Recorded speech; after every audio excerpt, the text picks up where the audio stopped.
I had wanted to be a park ranger for as long as I could remember. The idea of spending every day surrounded by nature, hiking through rugged trails, camping beneath the stars, and hearing the wind whistle through the trees, those thoughts consumed my childhood.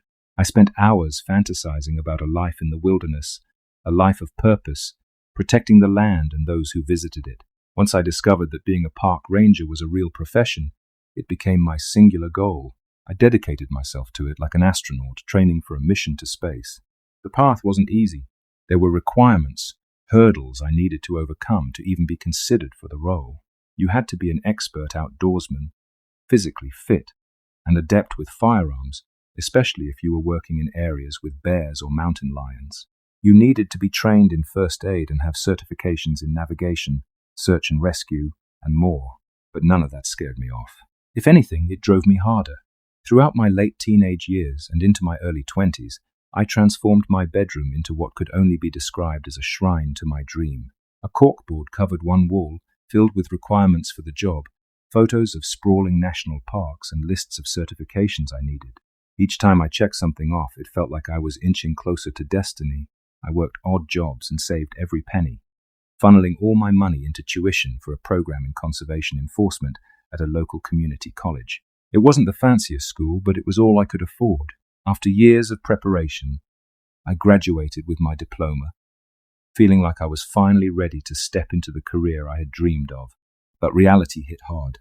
The applications I sent out were met with rejection after rejection. Every "we regret to inform you" email chipped away at my enthusiasm. By the time I received my 30th rejection, I was convinced the hiring managers knew my resume by heart. Still, I kept trying. And then at last it happened.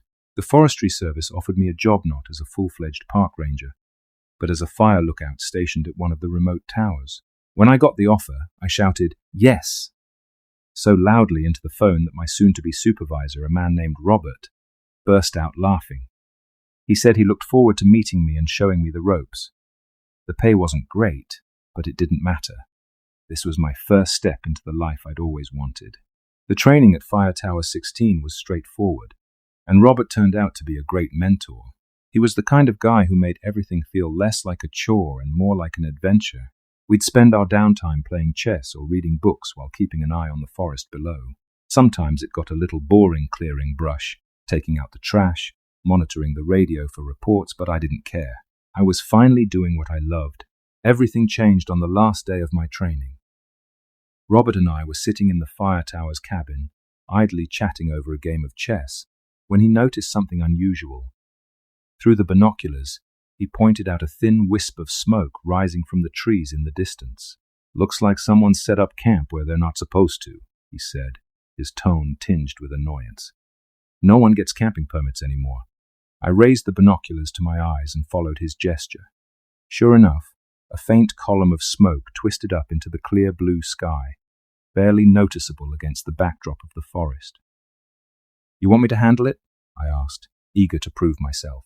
He hesitated for a moment before nodding. "Yeah, this is a good test for you, but wait, look over there."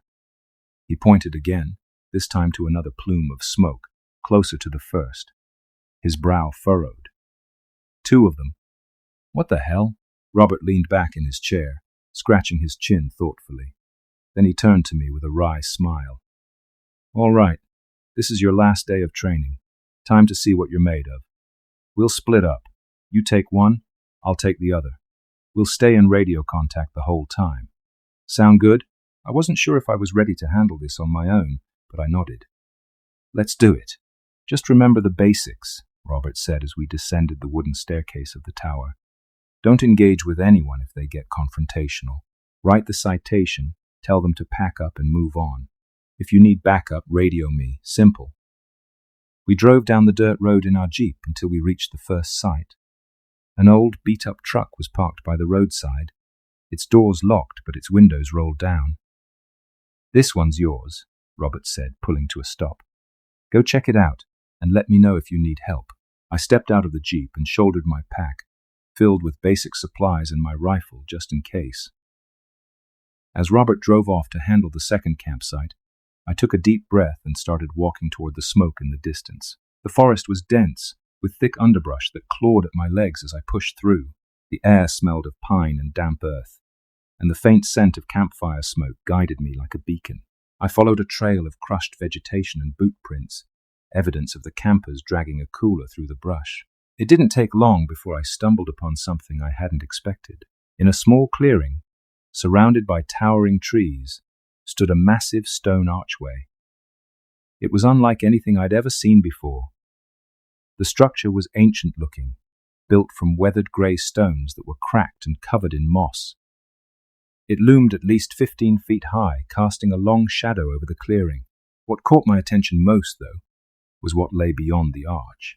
Through the opening, the sky looked completely different. Instead of the bright blue I'd been walking under, the sky on the other side of the arch was a deep, bruised purple, streaked with dark clouds that swirled like smoke. It didn't make sense. I looked behind me at the normal sky, then back through the arch. The stark contrast was impossible to ignore. A wave of unease washed over me as I approached the archway. My stomach churned, and a pins and needles sensation rippled through my limbs, as if my body was warning me not to get too close. But I couldn't help myself. Something about the arch seemed to pull me forward, urging me to step through. When I did, the feeling was instantaneous. It was as if I had crossed an invisible barrier. My skin tingled, my ears popped, and for a brief moment, my vision blurred. Then it passed. I found myself standing on the other side, and everything felt wrong. The forest was still there, but it was different. The trees seemed taller, their trunks gnarled and twisted, their branches reaching out like skeletal arms. The air was heavy and humid, pressing against my skin like a damp blanket. And the sky above was that same ominous purple, the clouds churning with an unnatural energy. I took a few tentative steps forward, my boots crunching against the dry, brittle leaves that carpeted the forest floor. It was eerily quiet, no birds chirping, no rustling of small animals, just an oppressive, suffocating silence. "Robert, come in," I said into my radio, my voice trembling slightly. Static crackled in response, but there was no voice on the other end. "Robert, do you copy?" I tried again, but still, nothing. Panic began to creep in. I turned to look back at the archway, only to find it gone. The clearing where it had stood was now empty, the trees closing in around me as if to swallow me whole. I tried to stay calm, telling myself that I must have gotten turned around somehow. But as I retraced my steps, I realized that nothing looked familiar. It was as if the forest itself had shifted, the paths twisting and bending in ways that defied logic. I pulled out my compass, hoping to get my bearings, but the needle spun erratically, refusing to settle on any direction. Then, with a sudden jolt, the glass face of the compass shattered, and the needle shot out like a bullet, disappearing into the trees. "Shit," I muttered under my breath, my heart pounding. The sky grew darker, the clouds thickening overhead. A low rumble of thunder echoed through the forest, though the sound was strange, warbled, distorted, like a recording played at the wrong speed. I felt a growing sense of dread, as if the forest itself was alive and watching me. "Robert," I screamed into the radio, my voice raw with desperation. "Robert, please, I need help." But the only response was static. I was alone, utterly and completely alone. My legs trembled as I tried to make sense of my surroundings, but nothing felt real anymore. The weight of the air, the oppressive silence, the unnatural hues of the sky, all of it pressed down on me, crushing my sense of reality. My heart raced, and sweat dripped down my forehead as I struggled to fight the panic threatening to consume me. I needed to focus. I needed a plan. The first step was to get back to the clearing where the archway had been. If I could find it again, maybe it would return. Maybe this whole nightmare would end. I turned and began retracing my steps, or at least I thought I was. The forest was disorienting, the trees twisted and gnarled in ways that seemed designed to confuse me. Every path I took seemed to loop back on itself, leading me deeper into the woods rather than toward the clearing. As I pushed through the underbrush, I couldn't shake the feeling that I was being watched. My skin prickled with unease, and every shadow seemed to shift and move in the corner of my vision. The trees creaked and groaned as if whispering secrets to each other, and the wind carried faint sounds that I couldn't quite place, like distant laughter, warped and echoing. And then I heard it. A rustling sound, faint at first but growing louder with each step. I froze, gripping the rifle slung over my shoulder, my fingers trembling as they tightened around the stock. The sound came from my right, moving closer. I squinted into the trees, my breath catching in my throat as I caught a glimpse of movement. It was humanoid, but wrong in every conceivable way. The figure moved with a jerky, unnatural gait, its limbs too long and its body hunched over like a predator stalking its prey. Its skin was a sickly greyish blue, mottled and glistening as if coated in slime. And then there were its arms, 4 of them, each ending in long claw-like fingers that twitched and flexed as it moved. Its face was obscured by a tangle of black hair that hung down like a curtain. But I could see the faint glint of golden, reflective eyes peering out from behind the strands. They locked onto me, and a predatory grin spread across its face, revealing jagged yellow teeth. My heart pounded in my chest as the creature took a step closer, then another. Its movements were deliberate, almost playful, as if it was savoring the fear radiating off me. I stumbled backward, my boots catching on the uneven ground. "Stay back!" I shouted, raising the rifle. My voice wavered, betraying my terror. The creature stopped, tilting its head as if considering my words. Then, to my horror, it opened its mouth and mimicked my voice perfectly. "Stay back!" it repeated, the words distorted and drawn out as though they were being played through a broken speaker. I pulled the trigger, the rifle kicking against my shoulder as the shot rang out. The sound was deafening in the stillness of the forest, but the bullet only grazed the creature's arm. It hissed, more in annoyance than pain, and lunged toward me with shocking speed. I turned and ran, the underbrush tearing at my legs as I sprinted through the trees. My breath came in ragged gasps, and my heart felt like it would burst from my chest. I could hear the creature behind me, its footfalls heavy and deliberate, the snapping of branches and rustling of leaves growing louder with each passing second. I didn't dare look back. My only thought was to keep running, to put as much distance as possible between me and that thing. The forest seemed to close in around me, the trees forming a labyrinth that twisted and turned, offering no clear path. Then, just as I thought my lungs would give out, I burst into a clearing. Relief washed over me as I recognized it. It was the spot where the archway had been. But my relief was short-lived. The archway was still gone, and the clearing was empty. "No, no, no!" I screamed, spinning in circles as I searched for any sign of the stone structure. It had to be here. It had to be. The rustling behind me grew louder, and I knew I didn't have much time. I scrambled to the center of the clearing, hoping against hope that the archway would reappear. My eyes darted to the edges of the clearing, where the creature's golden eyes glinted in the shadows. It stepped into the open, followed by another, and then another. There were 3 of them now, each one identical to the first. They moved in unison, their heads tilting in perfect synchronization as they studied me. "Come back," one of them said in my voice, its tone mocking and hollow. "Come back," another echoed, its voice overlapping with the first. I raised the rifle again, my hands shaking so badly I could barely aim. I had 3 bullets left, 3 creatures. If I missed even once, I was done for. The first one lunged, and I fired, the shot catching it in the shoulder. It staggered but didn't fall, its grin widening as if it was amused by my efforts. The second and third creatures advanced, their claws clicking together like the chittering of insects. I fired again, this time hitting one of them square in the chest. It let out a guttural screech and collapsed, writhing on the ground as dark, tar-like blood oozed from the wound. But the remaining 2 were undeterred. "Help!" I screamed into the radio, my voice cracking with desperation. "Robert, please, they're going to kill me!" Static crackled in response, followed by a faint voice. "Hold on," Robert said, his voice barely audible over the interference. "I'm coming." The radio's faint response gave me a sliver of hope, but it wasn't enough to quell the panic gripping my chest. The remaining 2 creatures circled me like wolves, their reflective eyes glowing in the dim purple light. They moved with a predatory grace, their 4 arms twitching in anticipation. I backed toward the center of the clearing, my rifle trembling in my hands. I only had 1 bullet left, and I knew it wouldn't be enough to take them both down. My mind raced, desperately searching for a way out. "Robert!" I screamed again, my voice hoarse. "Where are you?" The creatures didn't seem to care about my pleas for help.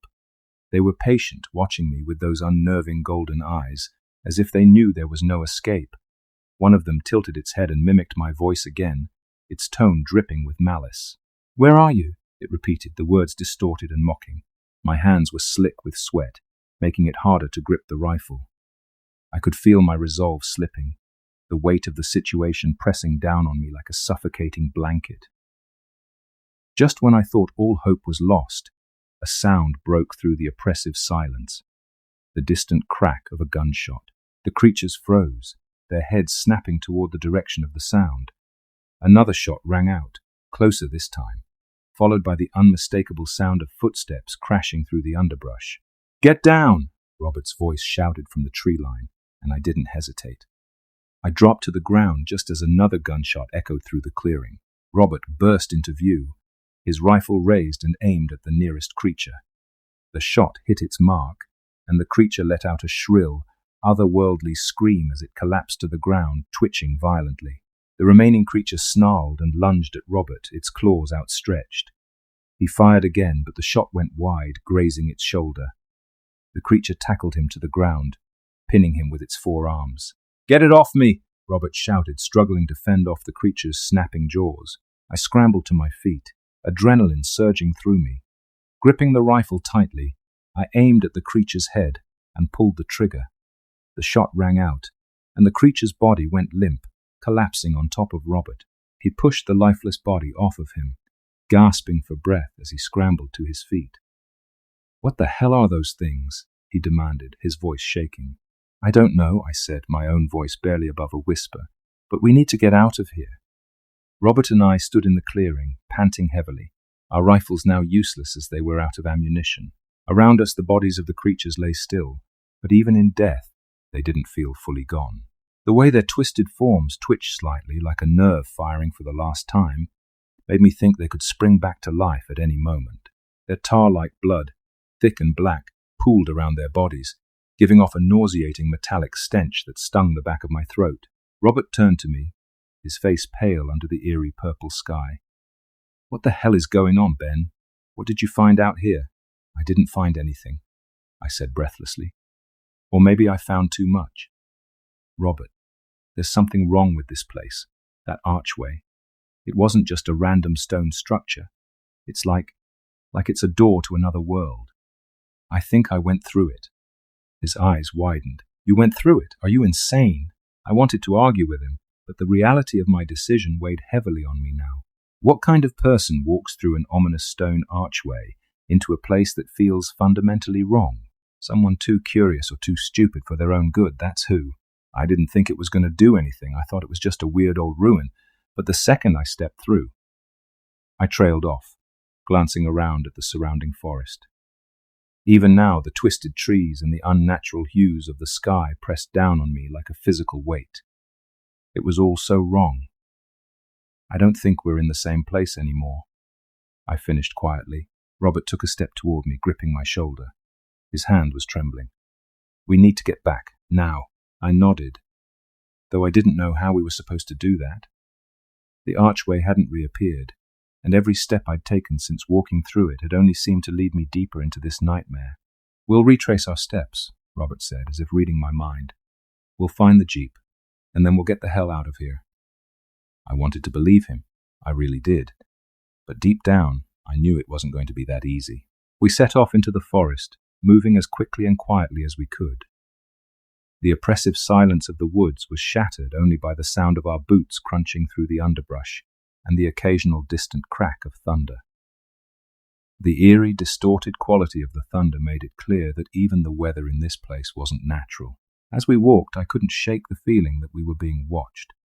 My eyes darted to every shadow, every flicker of movement in the trees.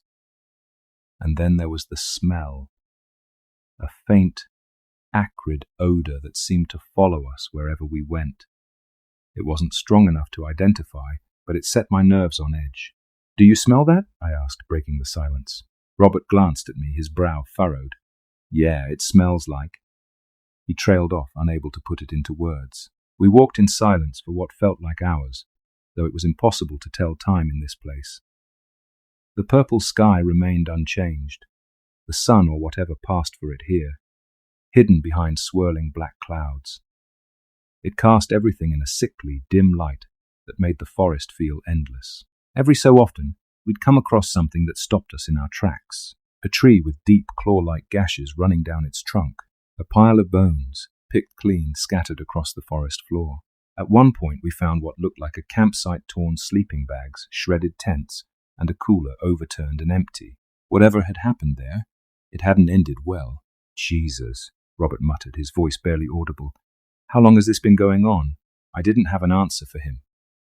But the more I saw, the more I began to realize that this place was a graveyard for the unlucky.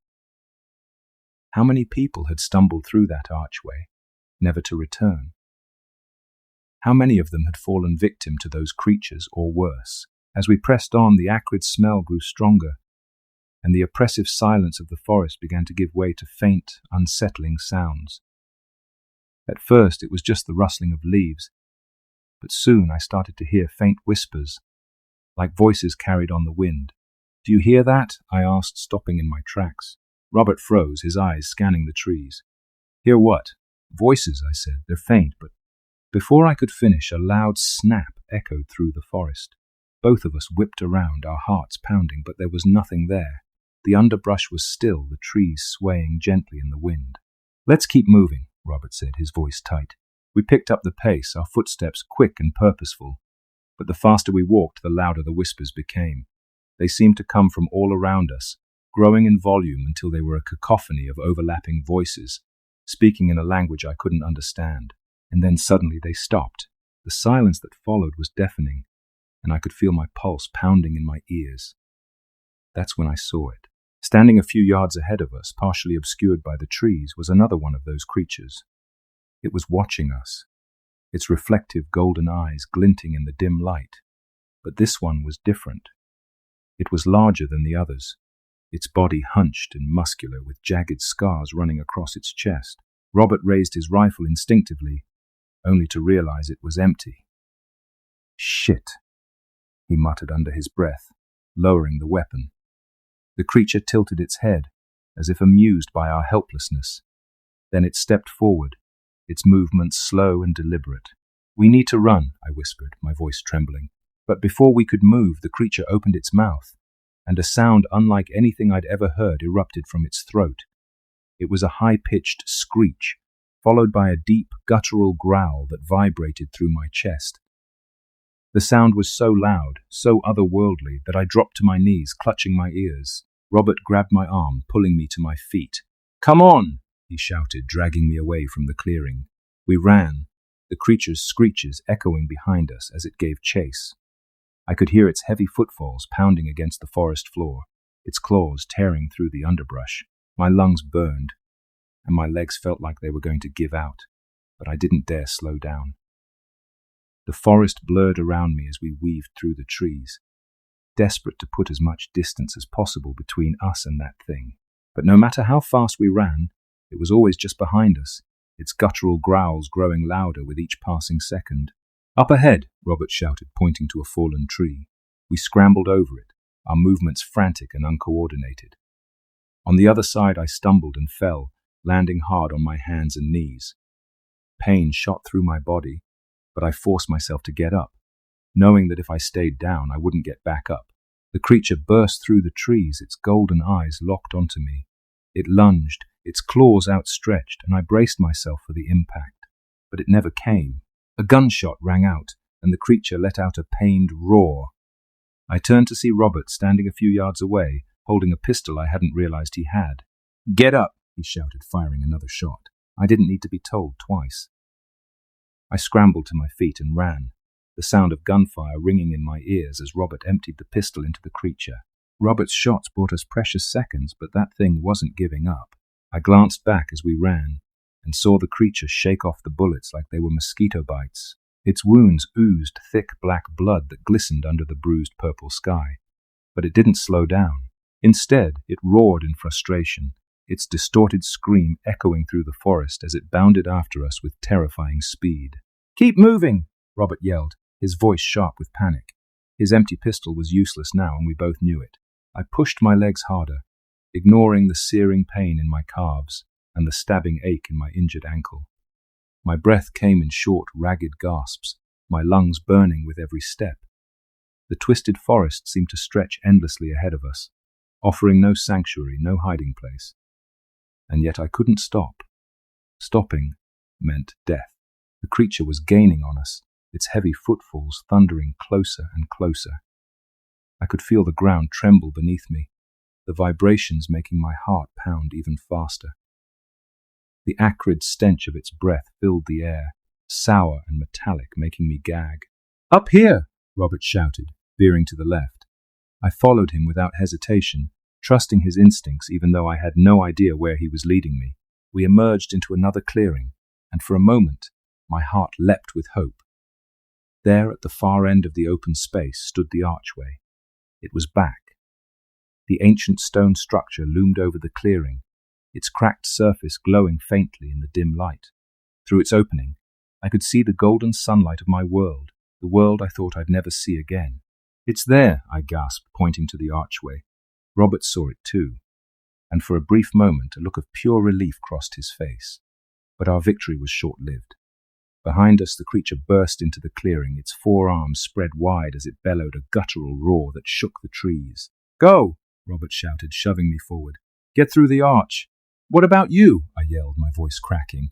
"Don't worry about me," he snapped, raising his empty pistol like it was a club. "Just go." I hesitated for a fraction of a second, torn between saving myself and staying to help him. But deep down, I knew the truth. There was nothing I could do for Robert.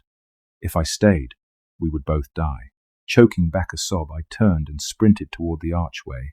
The creature roared again, and I heard the sound of Robert shouting, followed by the sickening crack of bones breaking. I didn't dare look back. I couldn't.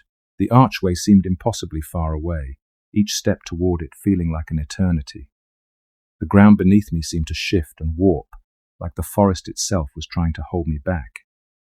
My injured ankle throbbed with every step, and my vision blurred from exhaustion and tears. But I kept running. The air grew heavier as I approached the arch, the pins and needles sensation returning in full force. It felt like walking through a wall of static electricity, my skin tingling and my ears popping. And then finally, I was there. I reached out, my fingertips brushing the cool stone of the archway.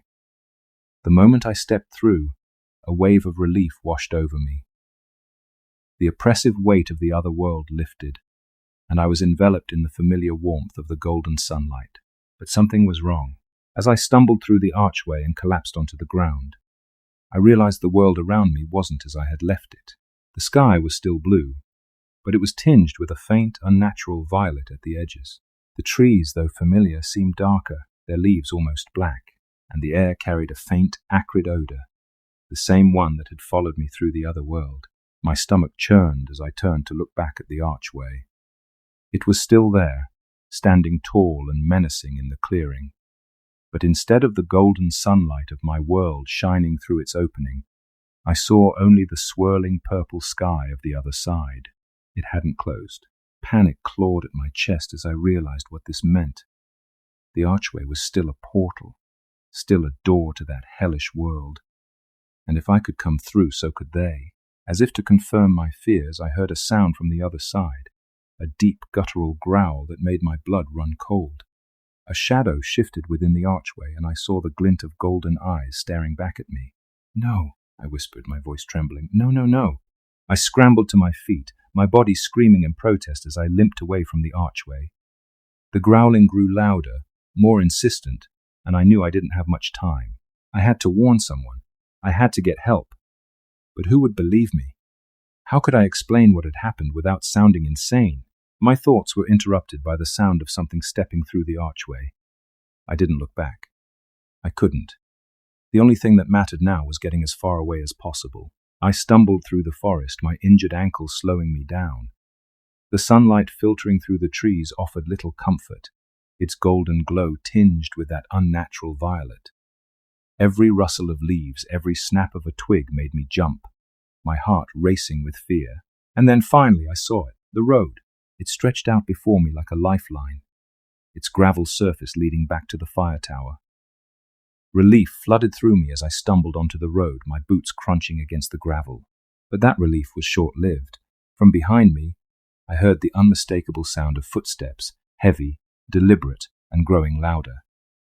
I didn't need to turn around to know what it was. They had followed me. The fire tower came into view ahead, its wooden structure looming over the treetops like a beacon of safety. I limped as fast as I could, my injured leg threatening to give out with every step. The footsteps behind me grew louder, closer, accompanied by the guttural growls and chittering noises of the creatures. I reached the base of the tower and gripped the ladder, hauling myself up rung by rung. My hands were slick with sweat and trembling with exhaustion, but I didn't stop.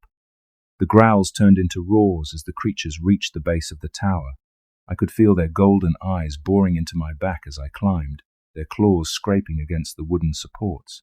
"Ross!" I screamed as I reached the top. "Open the door!" The cabin door swung open and Ross appeared, his face pale with shock. "Ben, what the hell happened to you?" "No time!" I gasped, pulling myself onto the platform. "They're coming!" Ross's eyes widened as he looked past me. He grabbed his rifle from the wall and rushed to the edge of the platform. Below us, the creatures were clawing at the tower, their twisted forms writhing as they scrambled to climb. "What the fuck are those things?" Ross shouted, firing a shot. "No idea," I said, collapsing onto the floor. My chest heaved as I struggled to catch my breath. But they're not stopping. Ross fired another shot, the deafening crack of the rifle echoing through the forest. One of the creatures fell from the side of the fire tower, crashing into the ground below with a sickening thud. But its companions were undeterred. They clawed and scrambled, climbing over each other like frenzied ants. "Ben, what the hell did you get us into?" Ross barked, his voice filled with both fear and anger. "It's not my fault," I shouted back, pulling myself up against the wall of the cabin.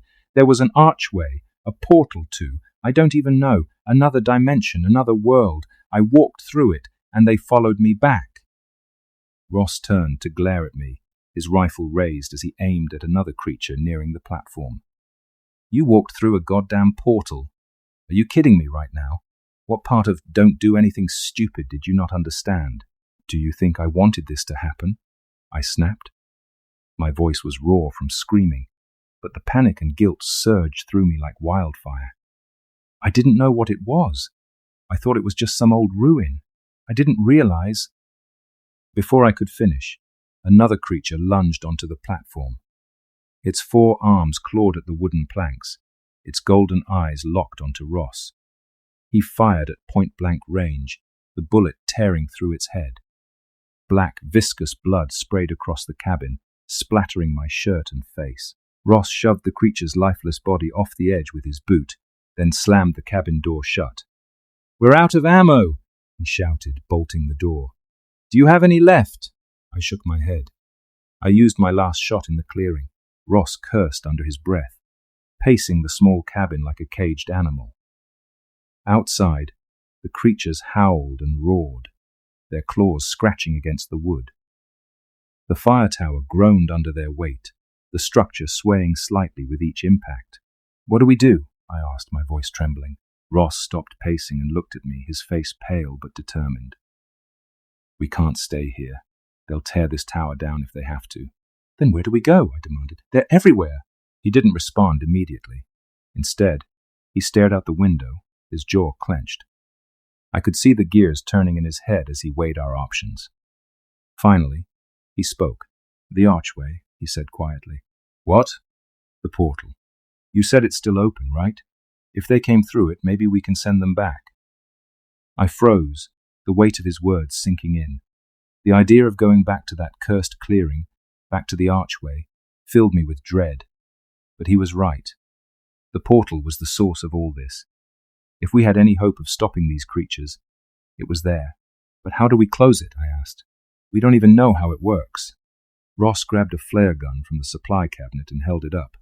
"We don't need to know how it works. We just need to destroy it." My stomach churned at the thought. I didn't know if the archway could even be destroyed. It felt ancient, unbreakable, like it was something beyond our understanding. But what other choice did we have? The fire tower shuddered as one of the creatures slammed into it from below, its guttural roars shaking the walls. I felt the floorboards tremble beneath me, and for a moment, I thought the whole structure might collapse.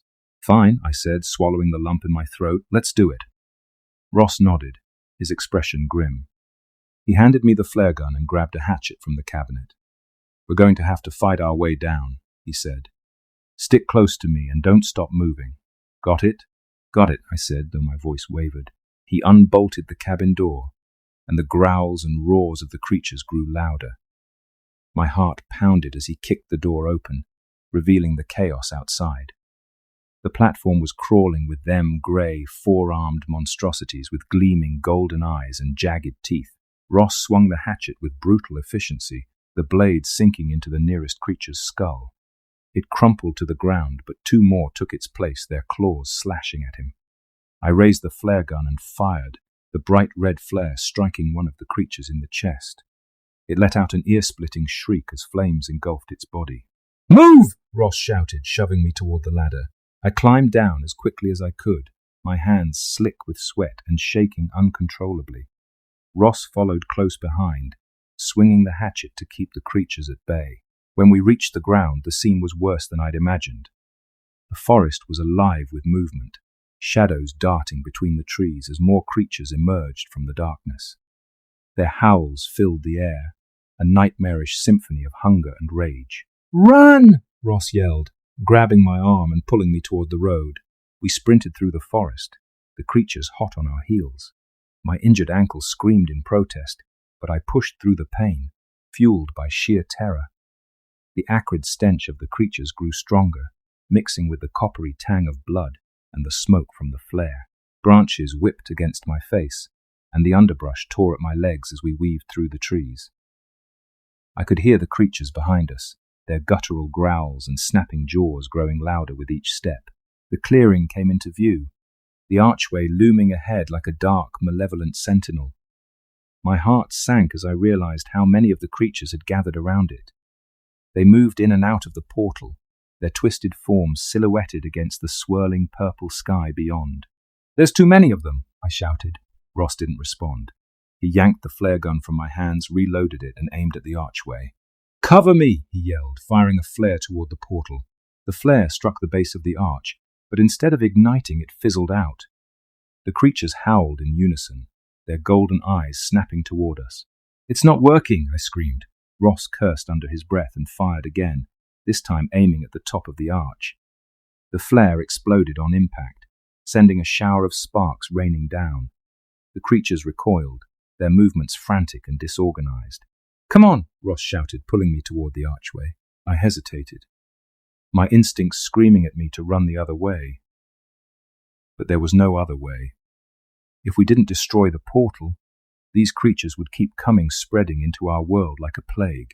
With a deep breath, I followed Ross into the clearing. The creatures closed in around us, their guttural growls growing louder, their clawed hands reaching for us with a ravenous hunger. Ross swung the hatchet wildly, each strike landing with a sickening crunch. I grabbed a branch from the ground and swung it at the nearest creature, the impact jarring my already aching arms. "Keep them back!" Ross shouted, reloading the flare gun. I lashed out at another creature, its claws raking across my arm. Pain flared, hot and sharp, but I gritted my teeth and kept swinging. The creatures were relentless, their golden eyes gleaming with malevolent intelligence. Ross fired another flare, this one hitting the archway's keystone. The explosion sent a shockwave through the clearing, knocking us off our feet. The creatures screeched, their movements jerky and chaotic, as if the portal's instability was affecting them. The swirling purple light of the archway flickered, dimming for a moment before flaring back to life. "It's working!" I shouted, scrambling to my feet. Ross didn't respond. He was locked in combat with one of the larger creatures, its claws tearing at his chest. Blood poured from his wounds, staining the ground beneath him. "Ross!" I screamed, rushing to help him, but before I could reach him, the creature lunged, its jaws closing around his throat. Ross's scream was a raw, guttural sound that pierced the chaos of the clearing. The creature's jaws tore into him, and I could see the black tar-like blood from its wounds mixing with the bright crimson of Ross's own. I froze for half a second, my brain struggling to process what was happening. But there was no time to hesitate, no time to mourn. Get away from him! I roared, charging toward the creature with the branch I'd been using as a weapon. I swung with all the force I could muster, the makeshift club connecting with its head. The sickening crunch of impact reverberated up my arms, but the beast barely flinched. It turned its glowing golden eyes toward me, releasing Ross's limp body as it shifted its focus. Blood dripped from its jagged teeth as it bared them in a twisted mockery of a grin. My breath hitched as it stepped closer, its forearms flexing in a grotesque display of power. I took a shaky step back, the branch trembling in my hands. "Come on, you bastard," I muttered, my voice barely audible over the pounding of my heart. "Let's finish this." The creature lunged, and I swung again. This time the branch shattered against its shoulder, splinters flying in all directions. It didn't even slow down. Its claws raked across my chest, ripping through fabric and flesh. Pain exploded in my body, and I stumbled backward, barely managing to stay on my feet. I glanced toward Ross, hoping, praying that he was still alive. But he wasn't moving. His lifeless eyes stared up at the dark purple sky, his mouth frozen in a silent scream. A surge of anger and despair welled up inside me, drowning out the pain. I clenched my fists, my mind racing for a solution. The archway. It was flickering, unstable. If I could destabilize it further, maybe, just maybe, it would take these things back where they came from. The flare gun. My eyes darted to the ground where Ross had dropped it during the attack. It was only a few feet away, but the creature was between me and it, pacing back and forth like a predator toying with its prey. I took a deep breath, steeling myself. This was it. All or nothing. With a burst of adrenaline, I sprinted toward the flare gun, ignoring the searing pain in my chest and the blood soaking through my shirt. The creature roared, lunging after me, but I was faster. I dove to the ground, grabbing the flare gun and rolling onto my back just as it reached me. I pulled the trigger. The flare shot out with a blinding burst of light, striking the creature square in the face. It shrieked, its hands clawing at its burning flesh as flames engulfed it. I scrambled to my feet, watching as it writhed and thrashed, its golden eyes melting into black goo. But there was no time to celebrate. The other creatures were closing in, their movements frantic and uncoordinated as the flickering archway seemed to disorient them. I turned my attention to the portal, aiming the flare gun at the keystone at its top. "Come on," I muttered, my hands shaking as I reloaded. Just one more shot. The creatures howled as I fired, the flare hitting its mark. The archway shuddered violently, cracks spidering across its surface. The swirling purple light inside grew brighter, pulsating like a heartbeat. The ground beneath me trembled, and a low, otherworldly hum filled the air. The creatures stopped their advance, their golden eyes flicking between me and the portal. For the first time, they looked afraid. "It's working," I whispered, backing away as the archway began to collapse. The hum grew louder, building to an ear-splitting crescendo. The purple light exploded outward, enveloping the clearing in a blinding flash. I shielded my eyes, feeling the ground drop out from under me as the force of the blast knocked me off my feet. When the light faded, the clearing was silent. I opened my eyes slowly, blinking against the golden sunlight streaming through the trees. The archway was gone. Not just destroyed, gone, as if it had never existed. The creatures were gone too, their bodies vanishing along with the portal that had brought them here. I lay there for a long moment, staring up at the blue sky. The air smelled clean and fresh, free of the acrid stench that had followed the creatures.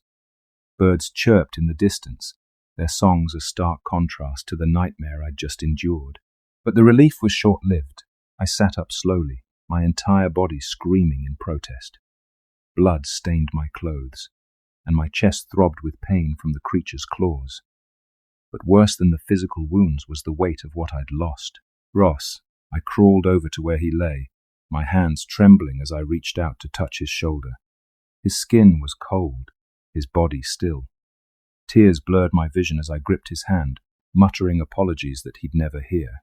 "You didn't deserve this," I whispered. "None of us did." For a long time I sat there beside him, the forest eerily quiet around me. My mind replayed the events of the past few hours, the horrors I'd witnessed, the choices I'd made. I couldn't shake the feeling that this wasn't over. The archway was gone, but what if there were others? What if the creatures had found another way through? What if I wasn't the same anymore? I looked down at my hands, stained with blood, some mine, some not.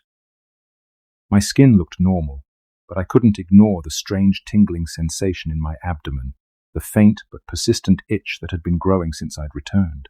I pulled up my shirt, my breath catching in my throat. There, just below my ribs, the skin was bulging slightly, as if something was moving beneath it. My heart raced as I pressed my fingers against the swelling. It was faint, but I could feel it, a rhythmic, pulsing movement, like fingers tapping from the inside. No, I whispered, shaking my head. No, no, no. Panic clawed at my chest as I scrambled to my feet, stumbling away from Ross's body. I clutched my abdomen, my mind racing with horrific possibilities. Was this the price of crossing through the portal? Had I brought something back with me? I didn't have the answers, and I wasn't sure I wanted them. All I knew was that I couldn't go back. Staggering toward the road, I wiped the tears from my face and forced myself to keep moving. The fire tower loomed in the distance, its familiar silhouette a stark reminder of everything I'd lost. When I reached it, I collapsed against the base, staring up at the wooden structure. For the first time, I didn't feel safe here. The forest no longer felt like home. It felt like a graveyard. In the days that followed, I reported what had happened to the authorities, or at least part of it. I told them about the rogue campers and how Ross and I had gone out to confront them. I told them we'd encountered some kind of wild animal, something aggressive and unknown. I left out the part about the archway, the creatures, and the otherworldly portal.